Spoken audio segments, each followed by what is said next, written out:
Hi, this is Andy from Adaptronic, and in this video I'm going to talk about the new engine protection functions that we have on the select ECUs. So we listened to what people said they wanted.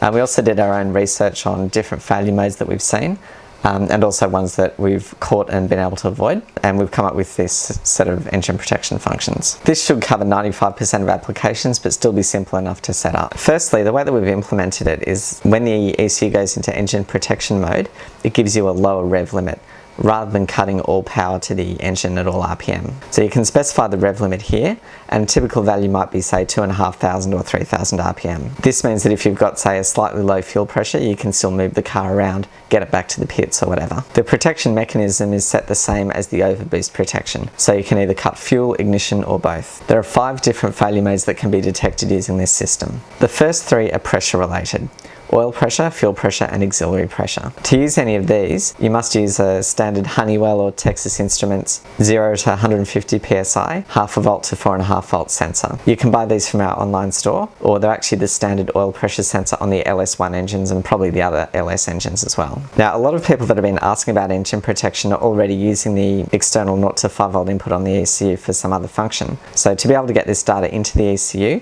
what we use is the Innovate SSI4 module. This can take 4 0 to 5 volt inputs and feed them serially into the ECU. This can be daisy chained with the other Innovate products. So the correct sequence is lambda sensor, so LC2 or MTXL, into TC4, which gives you 4 EGT probes, into the SSI4, and then into the ECU. All of those parts are optional. To enable the SSI4 input, it's just enabled here in the software, and the software actually tells you the sequence to connect the boxes in. Now, the input mapping that we chose on the SSI4 module is input 2 is oil pressure, input 3 is fuel pressure, and input 4 is auxiliary pressure. There's a reason why we didn't choose channel 1, and that'll become clear later on in the video. Each of the SSI4 inputs is differential, meaning that you need to connect the ground on them as well. So if you follow this diagram, then that'll work for you. Once they're all connected, you'll see the oil pressure, fuel pressure and auxiliary pressure in the gauges window and also in the log file. It uses the same units that you've used for manifold pressure. So if you're using PSI for boost, then you'll see oil and fuel pressure in PSI as well. Note that you don't need to connect all of them, you just need to connect the ones that you want to monitor. So the first protection function is oil pressure. So you can enter 2 minimum oil pressure values, one for below 3,000 RPM and one for above 3,000 RPM. A more sophisticated system would enable you to do a map at lots of different RPM points, but again, we have to keep it simple for ease of people setting it up. Our mission at Adaptronic is to give customers control over their engines in their cars.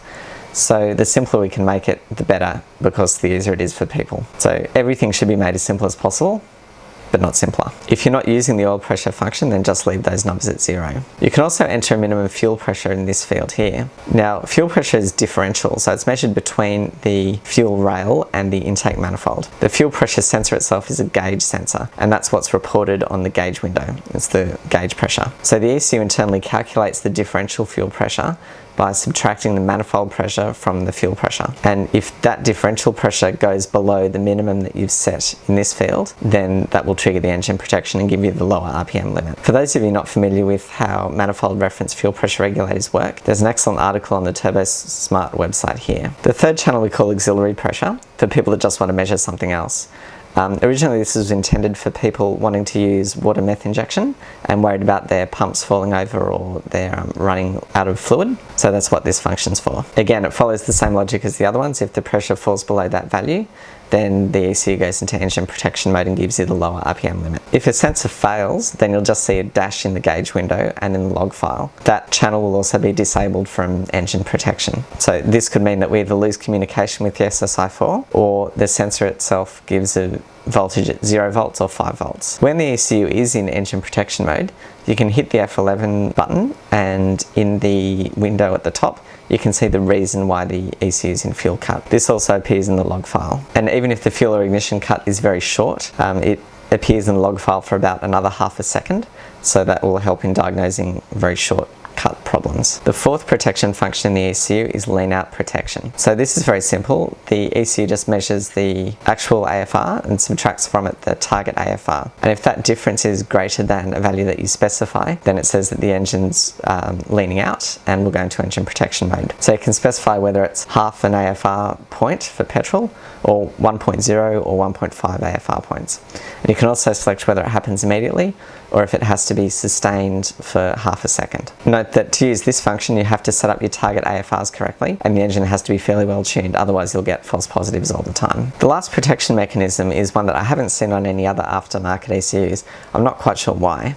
The idea came to me one day when I was setting up my race car, which is a rotary with staged injection. Now at that time the plug on one of the secondary injectors wasn't making good contact, and I could see that in the F11 window because I didn't see 12 volts on that injector channel. Now of course the engine idled and started perfectly because it only needs the primary injectors to do that. But unless I'd checked it on the F11 window and seen the open circuit injector channel, the first I would know about it is that when I got on boost, the engine would lean out on one rotor, which could be quite expensive. On an engine without staged injection, so on a normal 4-cylinder turbo, you'd notice the problem straight away because it'd only be running on 3 cylinders, so you could then turn it off and find the problem. But on an engine with staged injection like a rotary, you wouldn't notice it until it was too late. So to use our last protection function, which is injection open circuit test, you just tell the ECU which injector channels you're using. Not all installations will use all the channels, so that's why we give you the option. But then when the injector output is switched off, the ECU just looks to see if the voltage is above a certain threshold, which indicates that the other side of it, the injector, is connected to 12 volts. And if it's not, for several successive measurement cycles,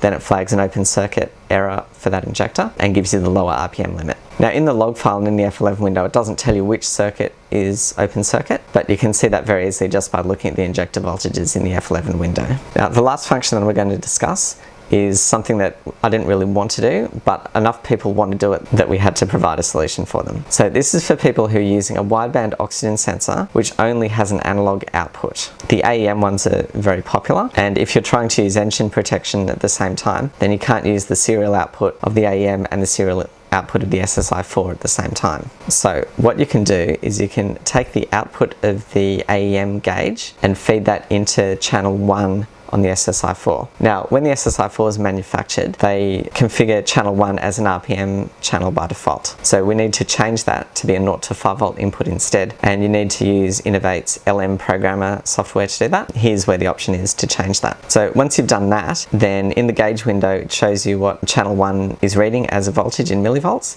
so you can use that to log any sensor that you want to.